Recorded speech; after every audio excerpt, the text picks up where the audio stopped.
आप देख रहे हैं देश का सबसे भरोसेमंद channel EN daily national. Gorakhpur में जमीन को लेकर बड़ा विवाद, मोहल्लेवासियों ने भूमाफिया पर कार्रवाई की उठाई मांग। नमस्कार, आप देख रहे हैं ईएन डेली नेशनल। गोरखपुर से इस वक्त एक बड़ी खबर सामने आ रही है, जहां जमीन के स्वामित्व और कब्जे को लेकर मोहल्लेवासियों और कुछ लोगों के बीच विवाद गहराता जा रहा है।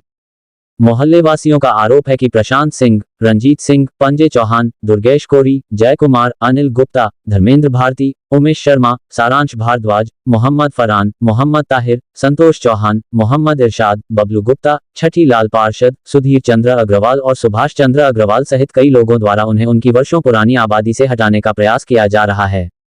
मोहल्लेवासियों के अनुसार इस मामले को लेकर नगर मजिस्ट्रेट के न्यायालय में वाद संख्या 2505/2023 दाखिल किया गया है। शिकायतकर्ताओं का कहना है कि 28 अप्रैल 2026 को नायब तहसीलदार पिपराइच की न्यायालय में एक आदेश पारित किया गया, जबकि 3 जुलाई 2026 को हुई कार्यवाही में मोहल्लेवासियों के कब्जे का भी उल्लेख किया गया। मामला जमींदारी क्षेत्र के केवट खाता संख्या 1 की करीब 5.242 हेक्टेयर भूमि से जुड़ा बताया जा रहा है, जो जटेपुर टप्पा, परगना हवेली, तहसील सदर, जिला गोरखपुर में स्थित है। मोहल्लेवासियों का दावा है कि इस भूमि पर करीब 800 मकान बने हुए हैं और यहां लोग कई वर्षों से अपने परिवारों के साथ रह रहे हैं। उनका कहना है कि वे लंबे समय से नगर निगम का हाउस टैक्स, पानी का टैक्स, बिजली का बिल समेत अन्य देयकों का भुगतान करते आ रहे हैं।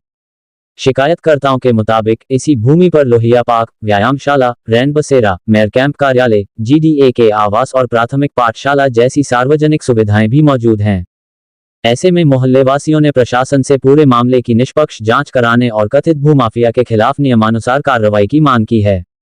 साथ ही शिकायतकर्ताओं ने 28 अप्रैल 2026 को नायब तहसीलदार नीरू सिंह द्वारा पारित आदेश को निरस्त करने तथा उनके खिलाफ प्रशासनिक एवं अनुशासनात्मक कार्रवाई की मांग भी उठाई है।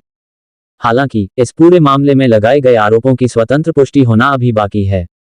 संबंधित पक्षों का पक्ष और प्रशासन की आधिकारिक प्रतिक्रिया सामने आने के बाद तस्वीर और स्पष्ट हो सकेगी। अब देखना होगा कि गोरखपुर प्रशासन इस जमीन विवाद में क्या कार्रवाई करता है और वर्षों से रह रहे मोहल्लेवासियों के दावों तथा जमीन के अभिलेखों की जांच के बाद क्या निष्कर्ष सामने आता है। ऐसी ही ताज़ा और भरोसेमंद खबरों के लिए ईएन डेली नेशनल को सब्सक्राइब करें, वीडियो को लाइक करें और अपने दोस्तों के साथ जरूर शेयर करें। हो गया, अब हम लोग का घर उजाड़ जा रहा है, हम लोग कहाँ जाए? हम लोग के बाहर बनवावल है, खरीदल है, अब कहाँ जाए? हम लोग बिजली बिल, हाउस टैक्स सब देते, घर उजाड़ल जाता है। तो क्या करेंगी आगे, क्या करना चाह रहे हैं? करना चाह रहे हैं कि हम लोग न्याय मिले, न्याय मिले। हम लोग लड़ाई करेंगे, हम लोग मिले, हम लोग किसी का 4 पुश्त हो गया, किसी का 5 पुश्त चल रहा है, सर का छत जब उजड़ जाएगा तो जाएंगे कहाँ हम लोग? हम लोग का यही घर है, जाएंगे हम लोग।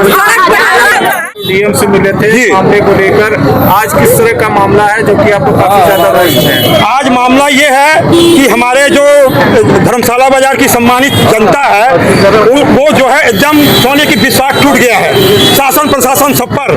इसलिए हम जनता को इसलिए यहाँ पे लाए हैं कि जनता भी हम लोग जो कार्रवाई हम लोग कर रहे हैं, जनता भी जाने की क्या कार्रवाई हो रही है। सभी जान रहे हैं। मेरा ग्रुप बना है, उस ग्रुप में हम सबको कन्वे करते रहते हैं। दरअसल आज का ये धरना सांकेतिक है, ऐसा मेरा कोई मकसद नहीं है हंगामा करने का, केवल सांकेतिक है। क्योंकि जब हम लोग कोई कार्रवाई कर रहे हैं तो वो सब जो है पर्सनल अटैक कर रहे हैं। भैया एक सूत्रों के हवाले से खबर आई कि आपके भाई साहब को हाउस अरेस्ट कर लिया गया था इसी मामले को। हाँ, अभी जब हम लोग घर से निकले हैं तो गोरखनाथ थाना की कम से कम 2 पुलिस, हम सोनू थे, हम थे 8-9 लोग को हम लोग को वहाँ बंधक बनाए थे। जब हम लोग गोरखनाथ थाना उनसे इंचार्ज से बात हुआ तो हम कहे सांकेतिक है, ऐसा कोई बात नहीं, ये मेरी जिम्मेदारी है क्योंकि हमारे सब संबंधित नागरिक धर्मशाला बाजार के कोई इसमें चोर का चक्का नहीं है। उसके बाद से भीड़ अपना बढ़ता गया, हम कहें हमको नहीं जाने देंगे तो वहाँ भीड़ बढ़ जाएगी। उसके बाद से वहाँ से हम लोग आए तो साथ साथ भी गोरखनाथ की पुलिस यहाँ पे लगी है, उनसे आप पूछ सकते हैं, ऐसा कोई भद्र यहाँ काम भी नहीं हुआ। ये मेरा मकसद ये था कि हमारा जो धर्मशाला बाजार 13.5 एकड़ में है, उस 13.5 एकड़ को ये कैलाश चंद, ये होटल वाले हैं सुधीर चंद और उनके सुभाष चंद, इन लोगों ने तत्काल नायब तहसीलदार उस समय जो थी नीरू सिंह से और माफियाओं साथ मिलकर नीरू सिंह ने ये पूरा धर्मशाला बाजार के 13 एकड़ जमीन को उन्होंने जमींदारी उसको घोषित कर दिया। अब आप बताइए, आप पत्रकार सरकार है, हमसे ज्यादा जानते हैं। जमींदारी प्रथा कब से खत्म हो गई? ये आबादी की जमीन है, आबादी की जमीन में कैसे जमींदारी हमने दर्ज करा दिया? लेखपाल ने रिपोर्ट लगाया। उसमें कौन सिंह उसमें रत्नेश सिंह थे, अब तो गुप्ता जी बदल गए हैं। तो उसमें ये हुआ है कि हम लोग जो आप लोग को जैसे सरविदित है, भाई साहब भी जानते हैं, एसडीएम साहब से भी मिला गया। एसडीएम साहब ने कहा कि ठीक है लाओ हम खारिज करते हैं। उसके बाद हम लोग कायमी दाखिल करके जैसे एसडीएम साहब के पास गए तो एसडीएम साहब ने बोला अरे भाई वो सब अगला पक्ष भी मेरे पास आया था और ऐसा है कि हम अब नहीं कुछ कर पाएंगे, आप लोग जाइए न्यायालय से खारिज करवाइए। हम लोग का दिल टूट गया एकदम। उसके बाद हम फिर धर्मशाला वासियों को लेकर हम लोग सभी आगे की रणनीति ये है कि जब तक ये खारिज नहीं होगा 13.5 एकड़ पे इस जमींदारों का, भूमाफियाओं का, तब तक आंदोलन चलेगा। आज सांकेतिक आंदोलन है, कल कोई बृहद रूप में आंदोलन होगा और यहाँ से कम 2,000-2,500 हमारी क्षेत्र की जनता सीधे डीएम साहब के आवास पे जाएगी, चाहे पीएम कार्यालय और कमिश्नर साहब पे जाएगी। और जब तक संघर्ष रहेगा, जब तक निरस्त नहीं हो जाएगा इनका राजी उस पर नाम, तब तक हम लोग संघर्ष करते रहेंगे। राजू भैया, आप पार्षद भी रहे हैं, पूर्व पार्षद भी हैं, वर्तमान में सरकार है, क्या कहना चाहेंगे इस पर?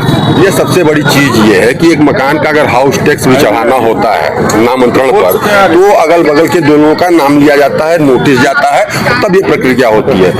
ये सारे परिवार 100-125 वर्षों से इस जमीन मकान अपना मकान बनवा के, हाउस टैक्स इनके पास, बिजली का बिल इनके पास, ये सारे नागरिकों के जीवन मरण का प्रश्न है। मान लीजिए 100 वर्ष से इस मामले को लेकर क्या आपने उच्च अधिकारी या माननीय मुख्यमंत्री जी से मिलने का प्रयास एक बार हुआ था, नहीं हो पाए थे, लेकिन पुनः नागरिकों के साथ प्रतिनिधि मंडल के रूप में जब भी महाराज जी का आगमन होता है हम लोग मिलकर उनसे अपनी बातों को रखेंगे। और ये विश्वास है हम गोरखपुर के नागरिकों को, क्योंकि वो हमारे विधायक भी हैं, उत्तर प्रदेश के मुख्यमंत्री भी हैं, और सबसे बड़ी चीज जो है वो हम लोगों के आराध्य गुरु गोरक्षनाथ के उत्तराधिकारी हैं, वहाँ की पीठ के हैं।